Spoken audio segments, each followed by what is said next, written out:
This is lesson 3-3, unit conversion. For all New York State Math Regents exams, this is the reference sheet that is given. These are the conversions that you are not expected to know. These will also be given to you on your Chapter 3 quizzes and test. These are conversions that are not given to you. These are conversions that you are expected to know. Pause the video at this point to give yourself a chance to write down any of the conversions that you are unaware of.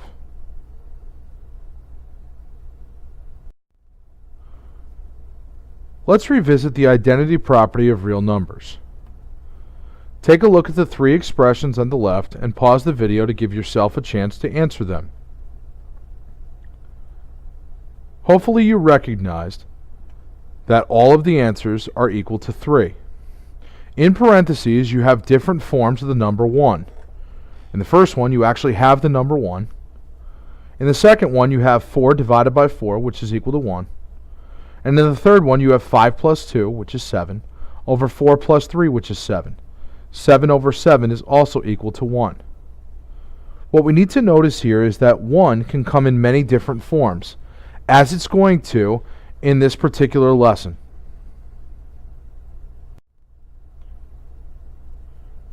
Making conversion factors is important when you want to perform what's called dimensional analysis. Conversion factors are fractions that are always equivalent to 1, but they allow for changes in the types of units. Here's an example of a conversion factor: 16 ounces over 1 pound. 16 ounces is equal to 1 pound, so putting 16 ounces over 1 pound is the same as making a fraction that's equivalent to 1. You could also make the fraction 1 pound over 16 ounces. That's going to be important to remember as we move through this lesson on what we call dimensional analysis. Dimensional analysis is the practice of changing one unit of measure to another.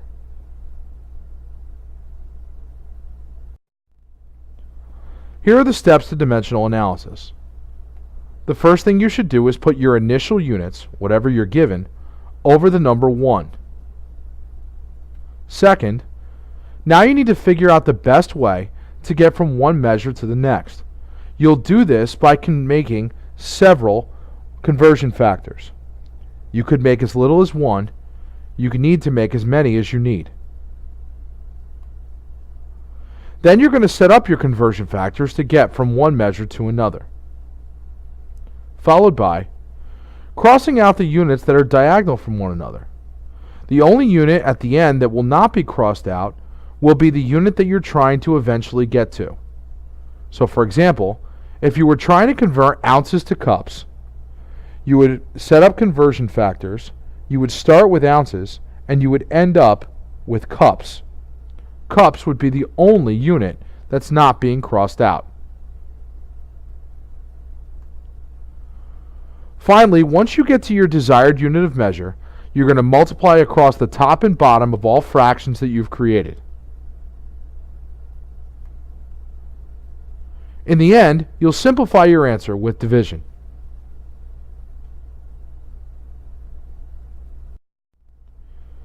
Here's an example. Convert 99 feet into yards.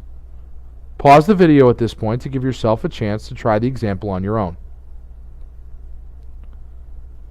So the first thing you should have done is put 99 feet over 1. You put your initial units, which is 99 feet, over 1. There is a conversion factor from feet to yards. In 1 yard, there are 3 feet. I want feet on the bottom of the second fraction because I need the feet units diagonal from one another.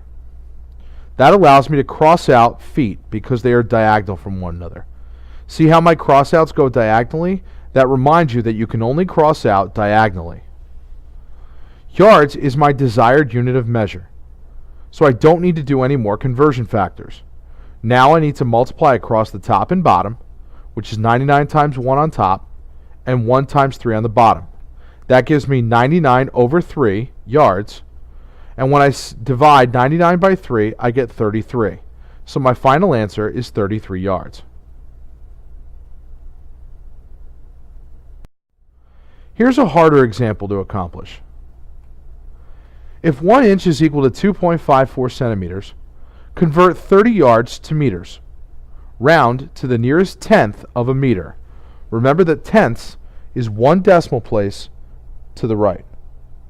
Pause the video at this point to give yourself a chance to convert 30 yards into meters. So I need to start with 30 yards over 1. I don't have a direct conversion from yards to meters, but I do have a conversion from yards to feet. 3 feet and 1 yard will be my first conversion. I need to then cross out yards. Now I need to go from feet to inches.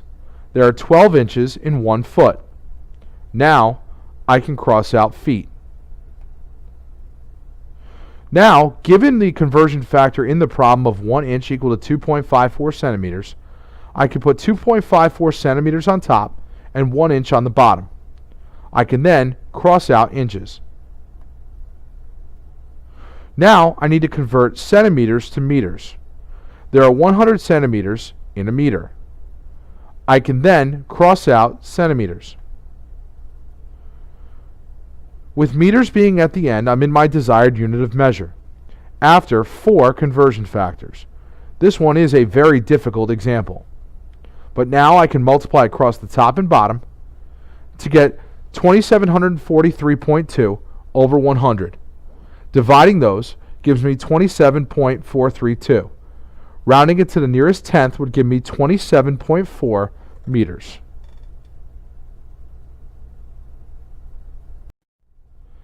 Here's an example that you could see doing your project. Your recipe for chocolate chip cookies calls for 2 cups of white sugar. Your recipe serves 10 people.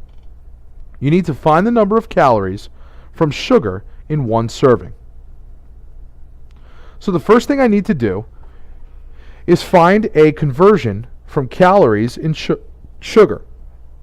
According to Google, 1 cup of sugar has 773 calories. So 1 cup of sugar is equal to 773 calories. That gives me the necessary conversion factor to what I need. I'm going to start out with 2 cups of white sugar over 1. Multiply it by 773 calories over 1 cup. I can cross out cups, multiply across the top and bottom to get 1,546 calories of sugar in the entire batch. If the recipe serves 10 people, now I can divide that up by 10 to get 154.6 calories of sugar per serving. In your projects, you're going to need to do this for each individual ingredient. If you have any questions about what to do with your project, please see your classroom teacher.